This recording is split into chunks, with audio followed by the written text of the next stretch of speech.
So then I talked with my wife, and I told her about my intention to go to jail, and she hit the roof. She had asked me, she said, okay, so you've lost your job, you've lost your Warren Act money, you've lost your vacation money, you've lost your health insurance, and now you've lost your mind. I was prepared for whatever it has to be. I knew that it could happen, to be arrested, to be in a prison for trespassing. But at that moment, I don't have nothing else to lose. I have to fight back for justice. And we don't deserve the company throw out like garbage. There's about 200 people right now in the factory. They have been here all day. It's been a very long day, a very peaceful day. The workers are very committed. We figured we had about 2 hours in the plant before the cops kicked us out of there. Actually, the police did show up on Friday. And we just talked to them. We just said, you know what? We're just staying. We're waiting on an answer from the bank. You know, we're here because we're owed this money, and it's peaceful. People are here with their kids. It's a nonviolent action. You know, everybody worked here. They made these windows. Because like you see, Republic window and doors, without the workers, it's just Republic. We make the windows and the doors. This man, that lady, you know what I'm saying? All of us. We make the window and the doors. And the police were like, okay.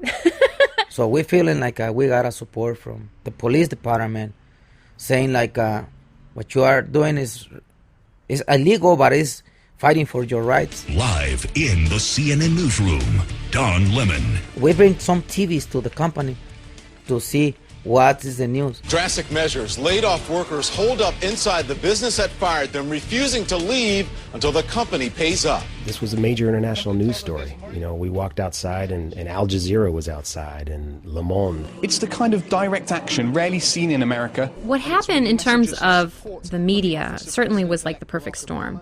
The Bank of America angle certainly made it a much deeper story and linked it to so many other things going on in the country at the time that a lot of people wanted to hear the story. Frankly, it's shameful that a bank that got $25 billion in federal bailout money turns around, shuts down a factory by cutting off their credit. So we basically said to management, look, you can either do this the hard way and drag us out of here and get a lot of bad press, and we'll fight you every step of the way, or you can just accept the situation. And I think they realized that it was going to be a nasty, nasty fight to get us out of there. For now, workers say they plan to remain here, securing windows and doors and equipment. It caught on because people are just tired, you know, and sometimes no one wants to be the first one to stand up.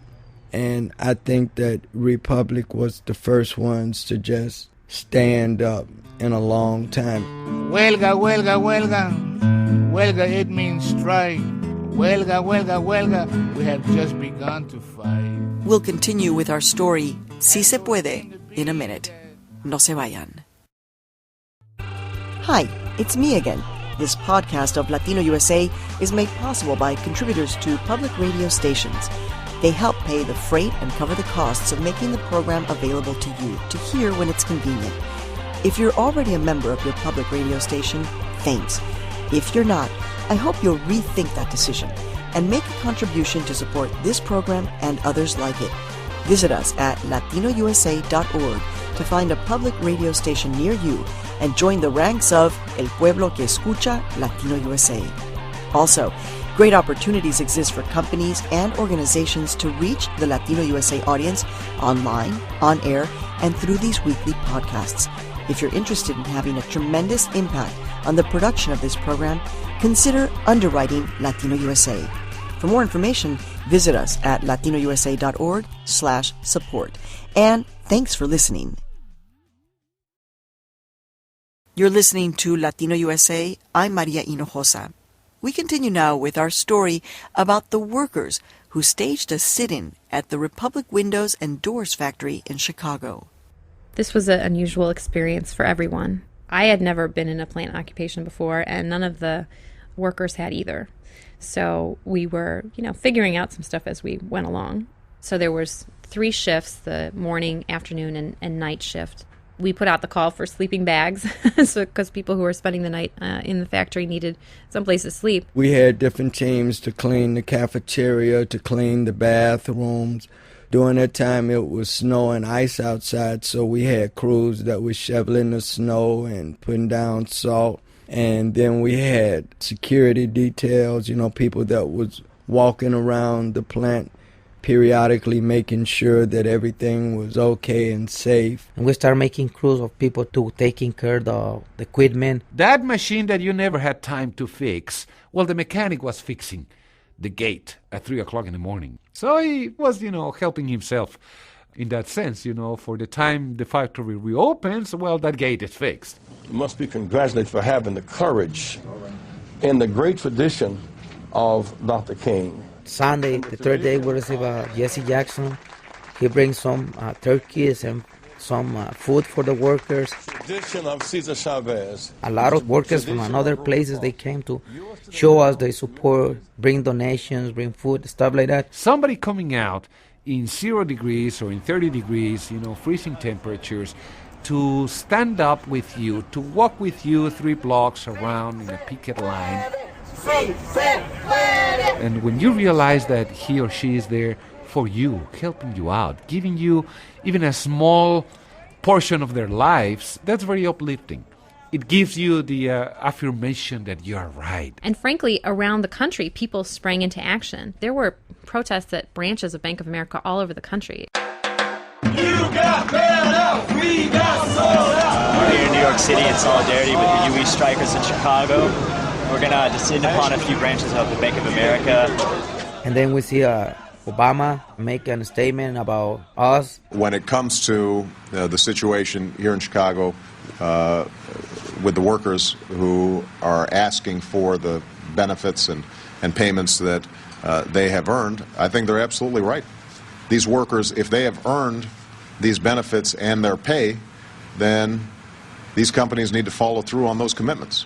When he made that statement, morale just shot off the roof. Frankly, after that statement, we had a line of politicians outside of the plants in a way that we never had before and may never have again. We are the Republic. Workers gathered together for defending their rights.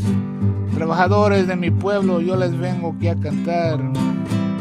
Trabajadores de mi raza. The most difficult day of the occupation happened on Tuesday, December 9th. The day before, we had a visit by the Governor Rod Blagojevich at the time, and he had made a very welcome announcement. We have contacted all of our agencies across state government, and as of now, every agency has been ordered to suspend doing any business with the Bank of America. So we had some pretty high-profile pressure on Bank of America, and they were standing to lose quite a bit of money. So the governor made this announcement, and then the next day, on December 9th, he got arrested. Breaking news, Illinois Governor Rod Blagojevich has been taken into federal custody, charged with, among other things. It was a tough day. A lot of the press left, and so we were concerned that, we were open to potentially the police coming by and arresting people and not having any eyes, essentially, on that. I'm Reverend C.J. Hawking. I'm a United Methodist pastor. That particular day, Tuesday, December 9th, with all the TV crews gone and the workers being in fear, it just happened to be a day where we had 24 clergy from across the country in town for a board meeting. And we got permission to go back behind the double doors where the machinery and the windows were and have the workers gather in a circle. It was everybody grabbing their hands and start praying. It gave us some hope. It was just this very, very powerful moment where many of us felt a release of the tension, knowing that God indeed stood on this holy ground. I think the workers felt really buoyed by this. They felt their own strength starting to come back to them.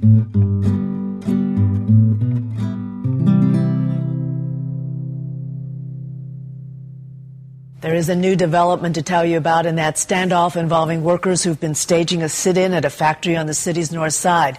Bank of America has now decided it will extend credit to the Republic Windows and Doors factory so that the company can resolve the claims of its employees. Folks just marched right out of the plants, and when they were marching, they were saying, "Yes, we did." Yes, we did. The occupation is over. We have achieved a victory. We say we will not go out until we get a justice, and we have it. Everybody was clapping and